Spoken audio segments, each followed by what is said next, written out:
வணக்கம். நேற்று கோவை சூலூர் கண்ணம்பாளையத்தில் 10 வயது சிறுமி கொலை செய்யப்பட்ட சம்பவம் தமிழகத்தையே அதிர்ச்சிக்குள்ளாயிருக்கிறது. நான் நேற்று இரவு முதல் தூங்கவே இல்லை. இந்த குழந்தை எவ்வளவு பாடுபடுத்தி இருப்பார்கள். இந்த கொடூர உயிருடன் மீட்டனர். இவர்களுக்கு உடனடியாக உச்சபட்ச தண்டனை கொடுக்க வேண்டும். இவர்களுக்கு கொடுக்கும் தண்டனை பார்த்து பெண்கள் மற்றும் பெண் குழந்தைகளுக்கு எதிராக செயல்படும் குற்றவாளிகளுக்கு இந்த தண்டனை அச்சத்தை ஏற்படுத்த வேண்டும்.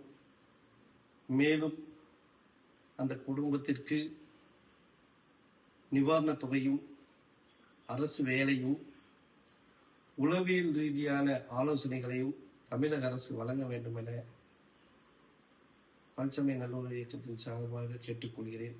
மேலும் குற்றவாளிகளை உடனடியாக கைது செய்த தமிழக காவல்துறைக்கு இந்த நேரத்தில் பாராட்டுதல்களையும் தெரிவித்துக் கொள்கிறேன். நன்றி, வணக்கம்.